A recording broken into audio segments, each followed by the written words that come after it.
আজকে অভাবে পড়িয়া দেখেন আপনার আর ভাই নাই। অনেক সময় তো বর্তমানে মাও নাই, বাবু নাই। মা বাবা বলেছে নিজেরটা নিজে কইরা খা। বর্তমানে বাস্তব না বাস্তব আপনারা বলেন। যে ছেলে কামাইতে পারে তারও আদর, তার বউরও আদর, তার ছেলে মেয়েরও আদর, নাতি নাতনির বুকে টাইনা নাই। আর যে ছেলে সংসারে টাকা দিতে পারে না তারও দাম নাই, তার বউরও দাম নাই, এমনকি ছোট ছোট বাচ্চা নাতি নাতনিরও দাম নাই। কথা বলেন ঠিক না? এই বাস্তবতা মানতে না চালেও মেনে নিতে হবে। যারা বুদ্ধিমান আছে, জ্ঞানওয়ালা, রব বলে যে দিলটা কাউকে দিস না যারা ভেঙে দিতে পারে, বরং দিলটা আমি রবের নামে ছেড়ে দে।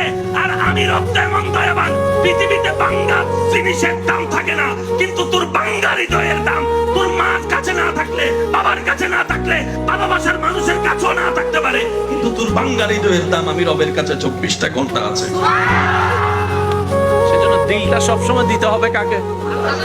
একটু জোরে বলেন, আরো জোরে। বান্দা হিসেবে দিব আল্লাহকে, উম্মত হিসেবে দিব নবীকে। এবার